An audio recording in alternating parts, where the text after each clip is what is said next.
go ahead and talk about The Rock, because The Rock drew a bunch of ire over the weekend because he dared make a video, and this video isn't even new. This video is about 2 years old, where he was playing with his daughters, and his daughters covered his face in makeup, and I thought the whole thing was actually quite sweet, actually. You know, we talk a lot about fatherlessness here these days, and here we have a guy who's actually showing himself to be a present dad, and the internet's dragging him for it. So let's go ahead and watch this video so you guys can see what it is that we're talking about.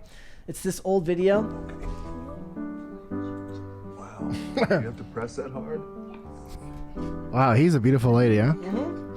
Wow. Oh, Daddy, you look Okay. so... Where's the Do I tutu? look cool? Here's the tutu, everybody! Promise me that I look I mean, they're having fun at least. Stand I up. look cool. Stand up. Okay, so here's the problem, guys. When all you see, when all you hear, when all you experience every day is the internet, and all you see, all you hear, all you experience is the culture war, stuff like this, which is completely harmless, will suddenly look evil to you. And that's actually true in the comments for this video. I saw people calling this a humiliation ritual from Hollywood. Yeah. Is his daughter called Hollywood? His daughter must be called Hollywood, right? So here's my problem, right? When all you have is a hammer, every problem is a nail, right? When all you have is a nail, every problem is a hammer. Same thing, okay? That's not what this is. And then people were drawing comparisons to the videos of John Cena, where he's going around with the knee highs. I'm like, look, that was a Hollywood production with a bunch of people that made him dress up like that, or at least offered him a role where he had to dress up like this. You can have the discussion about whether Hollywood humiliation rituals are a thing. Sure, yes. A lot of people agree that those are a very real thing. They emasculate plenty of people. That's just not what this situation is, and you have no idea how to tell the difference anymore because you're terminally online. Just seems like a classic case of the whimsy. Of the whimsy? Yeah. Yeah. Like, what would the inverse of this even be? Like, what would the boy mom version of this be? That's a humiliation ritual. I don't know. I don't think of that. I don't know. You really stooped me there, Brad. Here's some of the comments. It says social media is full of haters and losers who get on just to criticize everything. That's good. But then right under that, Cat Williams was right. Cat Williams is the one who's wear the dress. Calling I was about to say, I wonder what Cat Williams thinks. Yep. And then thank Shot you for on this shop. comment. The chronically online rightists. Cat Williams was right. Isn't this called being a dad? Thank you. Yes. Thank you. That's exactly what this calls. At the end of the day, he doesn't care. But then right here, humiliation ritual. Yeah. No, guys. Yeah, I mean, the right wing is becoming increasingly more progressive, which I despise immensely. Yeah. And I've been vehemently saying in this podcast that I hope that the counterculture doesn't become exactly what it hates, just as it falls will. on deaf ears. No, it will. It it absolutely is. will. It's It yeah, absolutely it's the same, like it's a different currency, but the same rules apply. Same. Yeah, it's But like different. I will be the most trad. I will be the most. That's Correct. what wokeness is. Like the reason it's gotten to the point is somebody had to be like, oh no, I'm more socially aware. This is the exact same thing. It's just different fodder. Yep. The other thing the reason it bothers me is like it's encouraged because if you want to actually build a platform in this world, a lot of times you do have to be the most hyperbolic, the most bombastic. Rational takes aren't going to get you a whole lot of support because people don't go online to see rational. They go online. See, I for the disagree. freak I think show. like the long-term platforms are built by people who are thoughtful and rational, whereas the like short-term success comes to those who are the most sensational. To say that this is somehow not something that a father of girls has to go through. They have to put tea parties. Like one of my best friends back home has 2 daughters and like has to go through does the same stuff, like plays. Like I'll be on the phone with him talking about work stuff, like our old job, and he'll be like, "Oh, yep, I'll have some tea." You know, it's just like. I was very glad to see like the majority of the comments here were people saying like, look, this is just being a dad. Yep. This is just what it's like to be the father of girls. And that's good and that's wholesome. And that's what I want to see. I would like to see more rationality rather than just the jump to make my biggest annoyance right now is like with everything that goes on, like for instance with Diddy, like so what they do now. It was What so they cute how do you said it. now is they take a picture. So he's got a history with thousands of people, right? He's interacted with thousands of people. He's got stories with thousands of people. Now you just post a picture of him next to some person, and you say it's all getting exposed. Yeah. Everything's coming out right now, and it's just a way to farm clicks. That's all it is, and it's annoying, but I get it. But I wonder if for a lot of them, it's not necessarily being a bad actor. It's like, look, I'm just terminally online. I don't know how to see the forest through the trees right now. How do you get people to start to pull themselves back and see that not everything is the culture war? I don't know, because my opinion is that, so the people that are being right-wing progressives, what they kind of have this air of they used to be left-wing progressives. So what I mean by that is, I don't know if you've ever met a girl that was like staunchly feminist and then became non-feminist, but then she kind of holds that same vitriol and vibe to being anti-feminist. But then you can be like, well, the whole idea is for you to be less zealot about your ideals and like blindly trusting them. But it seems that you put your blind faith towards the other side. Like it wasn't reason that you derived from the whole experience. It was like, this bad, so now this is the ultimate good. It's like, well, perhaps Maybe ultimate good is the first problem you had. Yeah, maybe the lesson was like there's some gray. Yeah.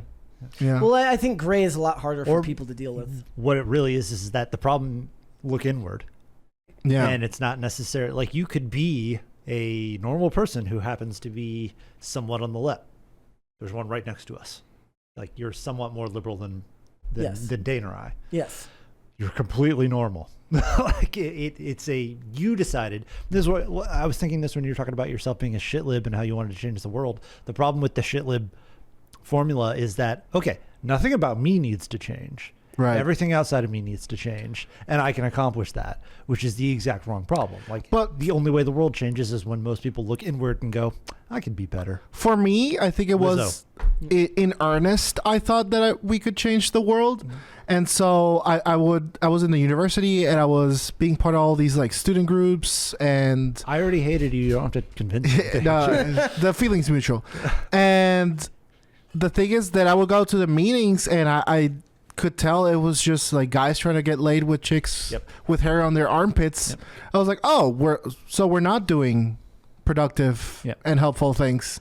Maybe then my biggest benefit was that I was just really pessimistic and I just didn't think you could change the world. Yeah. So to me, as somebody who had to go through like a lot of work to change himself internally because of his own mistakes, your own eggs, your own chickens come home to roost, so to speak.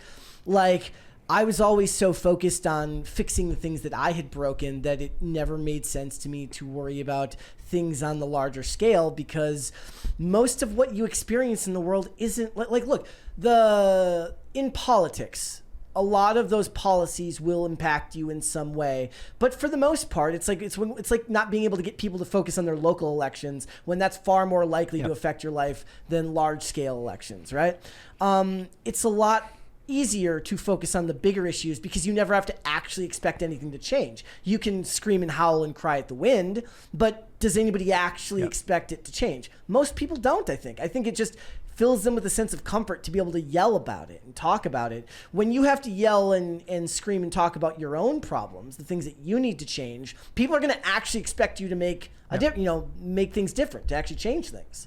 Yeah, you like when you brought up like a feminist who becomes a not feminist, like the litmus test for that for me is like, are they saying like, here's why I left because of these people, or I was wrong about this, I was wrong about this? Like, what is the mea culpa with your movement and you're switching to a new movement, or is the mea culpa with yourself and saying like, oh, I misunderstood these issues, I'm gonna, like, a really good example is like somebody used to be a hardcore feminist who I think is 100% genuine in their change is Carrie Smith. She's been on a couple I of know times. who she is.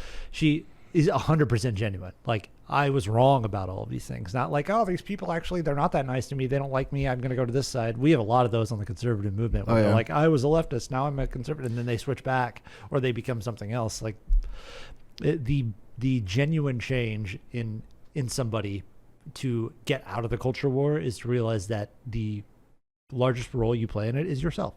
Is like, what are you bringing to the table? And if you're going to play this game to where I'm going to be terminally online, I'm going to tell everybody what they're doing wrong. This person does not know how to look inward. And that's where look at themselves. No, I guess so. No, never mind. Yeah, never mind. Yeah, never mind. No, I don't. Yeah, I was like, I need to be careful with my terminology here. Oh, never mind. Okay, yeah, like I guess it's just something. It's something that I think about a lot because whenever I still talk about things that matter to me. I still talk. I mean, most of it's connected to these industries, to Hollywood or movies that I like or movies that. But even then, I have questions to myself. I'm like, how much does it really benefit anyone really to have me out here complaining about it? Now, that's not really the point. The point of social media is to allow you to talk about whatever it is that's on your mind at any one given time. That's fine. But when you're terminally online and all you see is the culture war and everything, I kind of liken it to like when you've been just online too much one specific day and you can feel it starting to like manipulate and affect your emotions where things bother you more than they normally would, and you get really, really upset and stuff like that. And I've always been, I think it's just part of getting sober and part of going into recovery is like you have to be very acutely aware of like how your body responds to certain things. Meaning like if you put yourself in a really negative headspace, it can affect you the rest of the day. A lot of times that would come out. I don't ever remember my dreams, but I would have really, really vivid dreams if I have like one of those days where I spend too much time online and stuff like that. So I see a direct result of my inability to control my behavior. But I also see a lot of it is like when a lot of things come up, I just think like, who really cares about my, like, it's more of like a be humble. Like who the hell actually cares what I have to say about this stuff? But you know what's funny? I think when you have that attitude, people usually care more about what you think because you're not incessantly putting it out there. You know what I mean? Yep.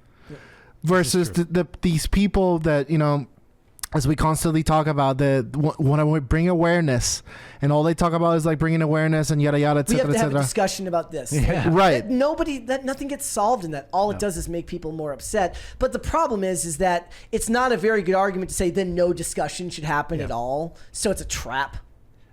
It's just they're not. You have to be able to discern between somebody wanting to have a discussion and somebody wanting to like chess one up you. Yeah. And make a point at your expense, and you know, like the thing you're describing, like the terminally online people, they do this.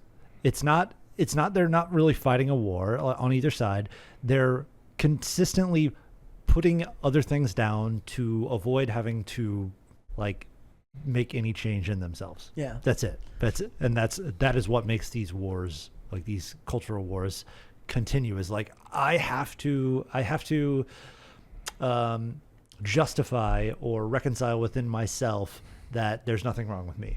Do you think part of this is I mean, and I to don't see know that happen on this side really sucks. I don't know how much of this has to do with age. Like I think back to when I was younger and none of my friends cared about this type of stuff. They just didn't, right? Like it wasn't something that people concerned themselves with. Now the argument for most people is that like it got as bad as it did because nobody cared. Yeah. I don't know how I feel about that. But if I disagree. If we've deteriorated to the point where a dad actually being present with his kids is a problem because people hate Hollywood, then your inability to see the forest through the trees says that something got lost along the way. Yep. A dad letting his daughters do makeup on him, like there are so many worse, like that. I wouldn't even call that bad, but I would say there's so many things that you are seeing online that parents are subjecting their own worldview onto their children. This man is not doing that. Yeah. This man is literally just being a dad. Wow. I just had a thought, and I don't know, correct me if I'm wrong, or perhaps like you don't want to elaborate on this, but I think it's maybe that I am this way because I saw how people in collectives can be, thus the opinions of collectives like mob rule became less important to me. Yeah.